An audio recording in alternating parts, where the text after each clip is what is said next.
Hey y'all, so I just made you a video on how to sound like Stevie Ray Vaughan, and in my normal fashion I rambled all over the place, and hopefully I can edit it down where it makes sense. But the one thing I want to get at in this video is the hand, and all I'm talking about here is how to hold your pick and strike the strings to get close to his tone without going into equipment or signature licks or any of that stuff, things he used. Just how to approach your picking hand. So then weed through the next 10 minutes and enjoy. See y'all soon. Oh, wait a minute. You know how we do. Hey y'all, Dave here. Do something different today. About a guitar lesson.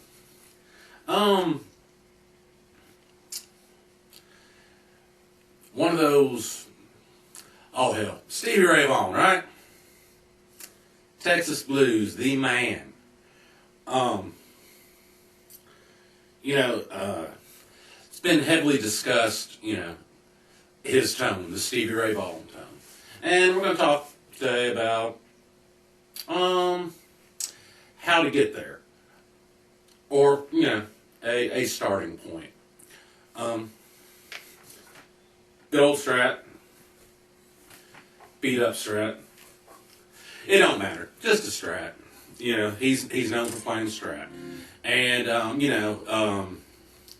his setup is discussed in, multiple amps, super heavy strings, sometimes a Leslie, the Dumbles, the Fenders, the Marshalls, tuned down to E flat, all that stuff.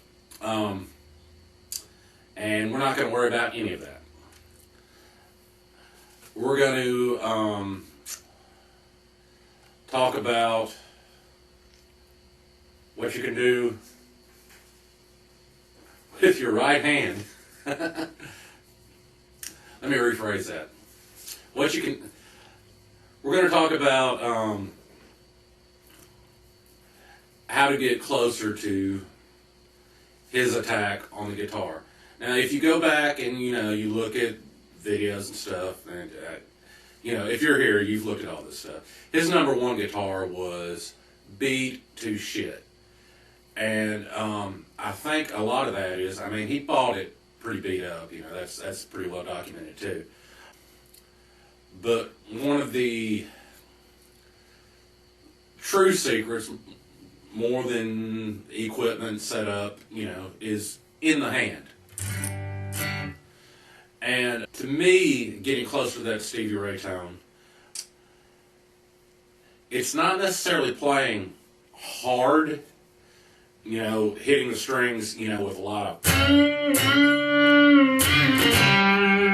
power. That's part of it, but he could also be a very delicate player. But the thing that I found in, and I'm not the Stevie Ray guy. I haven't spent years trying to sound like Stevie Ray Vaughan. A lot of folks have, and bless them. Even the heavy string thing, I don't think is as huge a part of his tone as a lot of people think it is. Heavy strings do sound great. They do. But light strings can sound great too.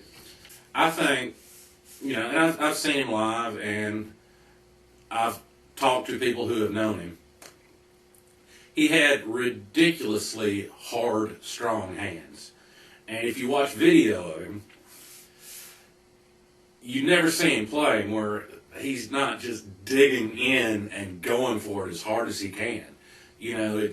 He's not making guitar player faces. He's in it, in pain,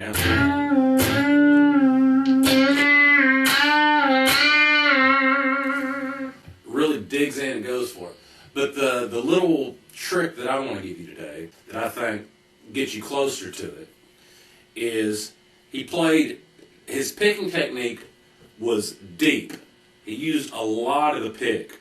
And if you look at pictures of his number one Strat over the years and stuff, the SRV, the stickers changed over the years, and he would wear them off and put new ones back on that said SRV.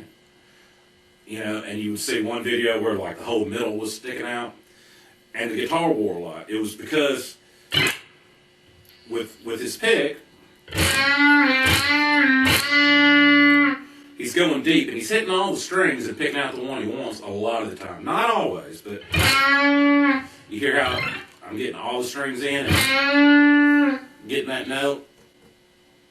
And it, like I said, it's not necessarily, you know, just ripping the strings off. Now, one of the other things is you'll see on just a ton of videos of him, it's rarely that you see a show where he doesn't break a string. And I think that's because of the pressure he puts on them. And I think that was probably one of the reasons for the heavier strings. He would probably just rip light strings like right off the neck. I'm going to play a little thing that's a little the Texas Flood, and I'm going to play it like I would play the guitar.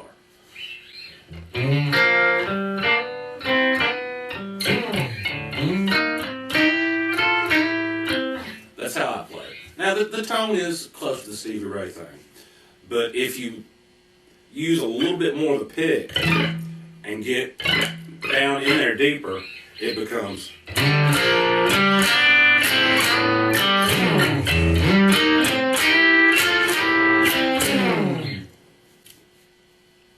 little louder, but you can hear that the attack is more along the lines of, you know, some of the stuff he did. Like all of us know the standard Chuck Berry rhythm lick.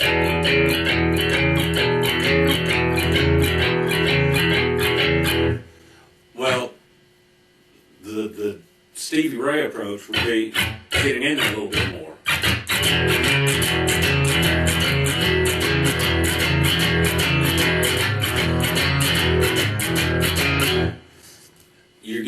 He wasn't a sloppy player by any means, but you're getting more of the other strings in there to give you that percussive rhythm by picking a little deeper. You know, and I think, you know, a lot of players miss out on that by dwelling on amps, equipment, and that sort of thing. Another trick to get you a little closer there, maybe, I don't know.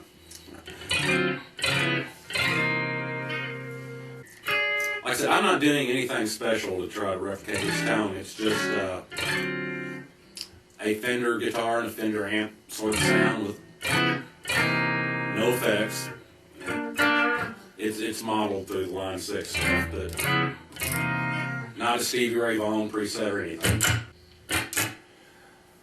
You know, one of the other, a very common Stevie Ray figure is bending up to the 5 and resolving on the 1 in a slow blues, like that sort of thing. He does that a lot. And one of the things with your pick hand to get closer to his kind of tone on it, like I said, is using a lot of your pick outside of your finger and getting deep in under the strings. Like I said, and it's not just sheer power. It's the pick being down deep. It makes the string snap back in a certain way to get you closer to that tone. So that figure. See if I can get it a little better. Nice vibrato.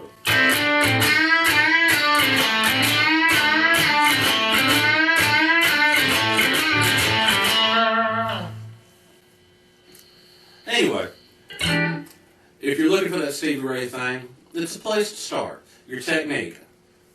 All I'm saying, one little tip, is dig deep. Deep and hard, that's how they like it.